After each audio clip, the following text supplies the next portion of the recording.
Climate change is a global health threat for everyone, but Black and brown communities worldwide are disproportionately impacted due to inequities.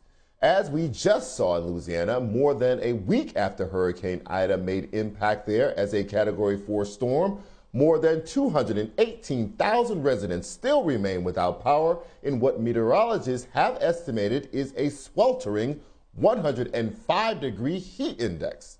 The EPA just told us last week that Black people are 40% more likely than other groups to live in regions where extreme weather and temperatures will cause death. That's why the appointment of my next guest as Greenpeace's first ever Black co-director is not only historic, it could have a far-reaching impact on how communities of color deal with environmental justice in the coming years. Joining me now is the first Black co-executive director of Greenpeace, Ebony Twilley Martin. Ms. Martin, first of all, congratulations on the promotion.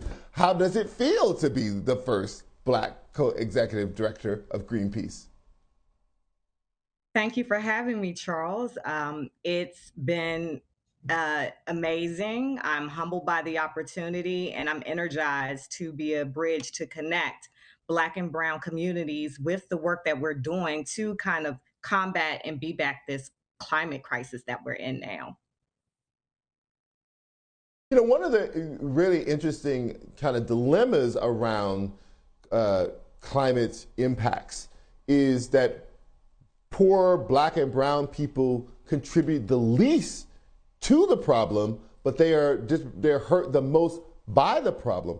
And also the idea that, you know, that this is a rich, white, kind of hippie issue. This is not my issue because I'm just struggling trying to make it. How do we reorient our communities to realize that climate change is really about us? Mm-hmm. I think you just spoke to that. Black and brown communities are on the front line of the impacts that we're experiencing right now.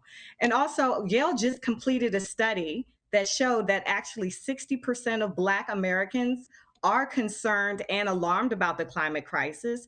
However, they don't know what to do. No one's talking to them. They don't know where to reach out. They don't know how to get help to stop the destruction that's forming. And so Greenpeace is here, and that's why I'm really excited about being in this role to be a bridge to communities of color. You know, when I first got involved in the movement, I didn't know what to do. I said, no one was talking to me. No one was telling me these are the ways that we can kind of negate this crisis. But there are many avenues that we can take. And Greenpeace, I'm excited about being in this role and a leadership position so that we can be a bridge to communities of color and hasten a fast and just transition off of fossil fuels, which is the culprit. We're already in a crisis moment, right? So now what we're trying to do is try to not let it get worse.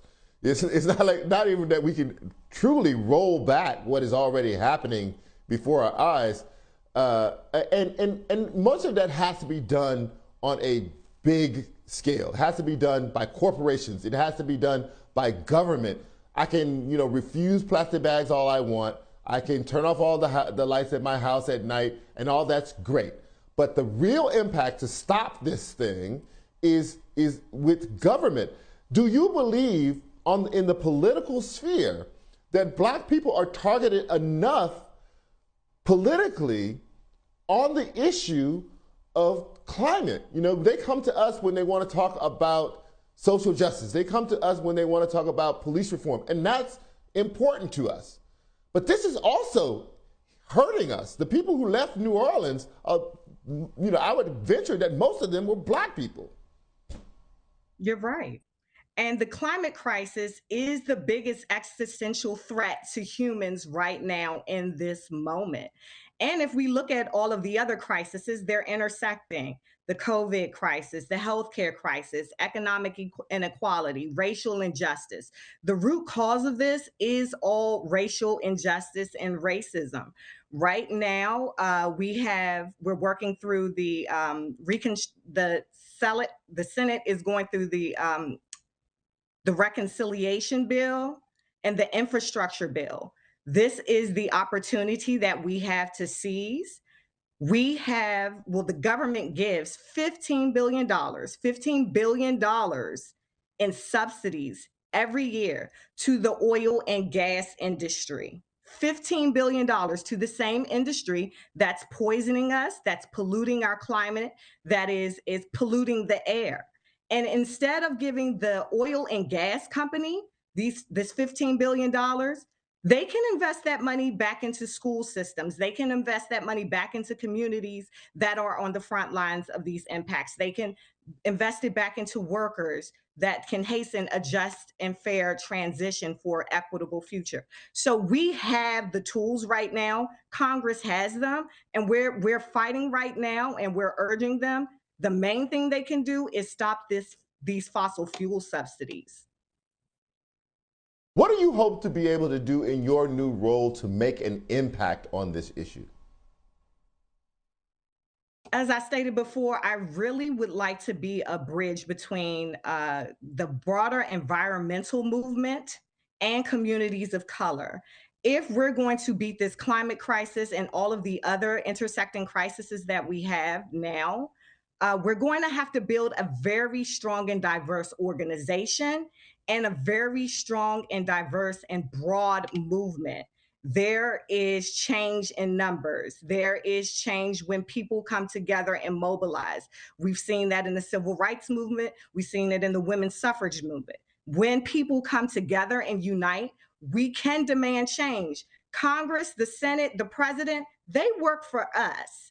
The pundits aren't the ones that say what is right now or what the solution is for the climate crisis. The solutions right now, the bar is set by justice, and the bar is also set by what science demands. And what both demand right now is a hastened and just transition off of fossil fuel into clean, renewable energy. And justice demands that that money that they're just giving to oil and gas companies goes back into Black and Brown communities to rebuild what has been devastated and lost.